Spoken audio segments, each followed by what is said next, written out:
আজকে আমরা শিখব ভগ্নাংশের সমহার করার নিয়ম, ভগ্নাংশের লব করার নিয়ম, সমতুল ভগ্নাংশ করার নিয়ম। প্রথমত ভগ্নাংশের সমলব করার নিয়ম। ধরি তিনটি ভগ্নাংশ 3-এর 2, 7-এর 4, 8-এর 6। 3-এর 2, 7-এর 4, 8-এর 6 এর লব অর্থাৎ এই চিহ্নটির উপরের গুলো লব 2, 4 এবং 6 এর লসাগু যদি আমরা করি তাহলে পাই 12। এখন এই লবগুলোর লসাগু যেটা অর্থাৎ 12 কে দ্বারা এই লবগুলো ভাগ করতে হবে। অর্থাৎ প্রথমে 3-এর 2 এর লব হচ্ছে 2, তাই আমরা 12 কে 2 দ্বারা ভাগ করে 6 পেয়েছি। এরপর 7-এর 4 এর লব যেহেতু 4, তাই 12 কে 4 দ্বারা ভাগ করে আমরা 3 পেয়েছি।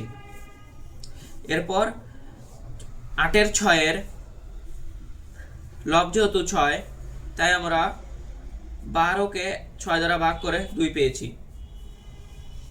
এরপর আমরা যেই ভাগ করার পরে যে ভাগফলটি পেয়েছিলাম অর্থাৎ 6, 3 ও 2, এগুলি দ্বারা লব ও হর ওই ভগ্নাংশকে গুণ করতে হবে। এখানে কথা হচ্ছে যে যেহেতু 3-এর 2 এর লব হচ্ছে 2, এজন্য ভাগফল এসেছে 6, অর্থাৎ আমরা এই 6 দ্বারাই শুধুমাত্র 3-এর 2 কে গুণ করব। লব এবং হরকে উভয় পক্ষকে গুণ করলে 6 কে 2 দ্বারা গুণ করলে হয় 12, আর 3 কে 6 দ্বারা গুণ করলে হয় 18।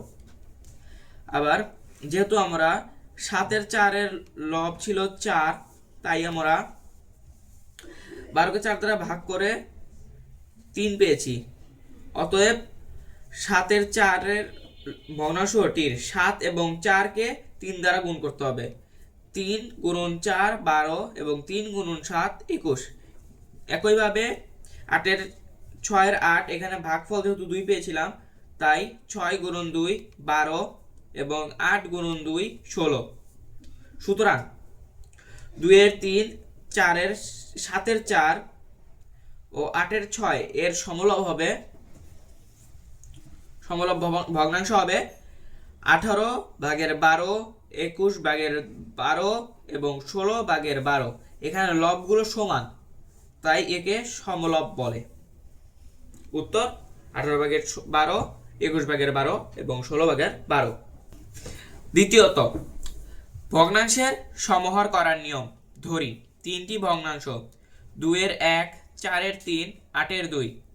2-এর 1, 4-এর 3, 8-এর 2 এর হর অর্থাৎ নিচের গুলো হচ্ছে 2, 4, 8 এর লসাগু আমরা 2, 4, 8 এর লসাগু করলে পাই 8, তাই আমরা 8 লিখেছি।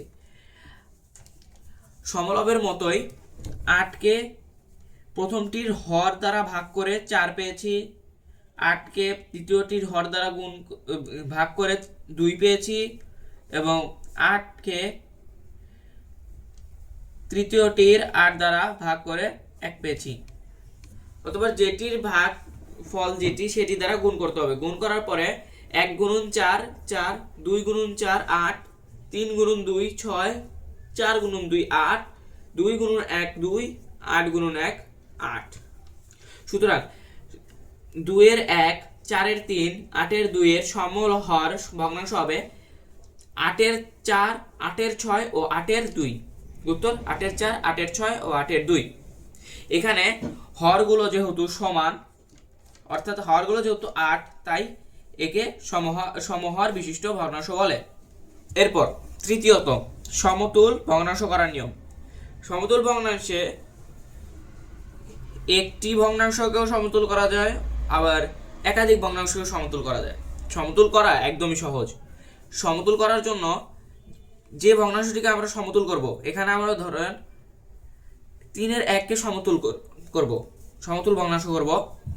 এই 3-এর 1 হর এবং এই লবকে একই সংখ্যা দ্বারা গুণ করতে হবে। যেখানে আমরা এখানে করেছি হর 1 লব 3 কে উভয় পক্ষে 15 দ্বারা গুণ করেছি, করার ফলে আমাদের 45/15 পেয়েছি।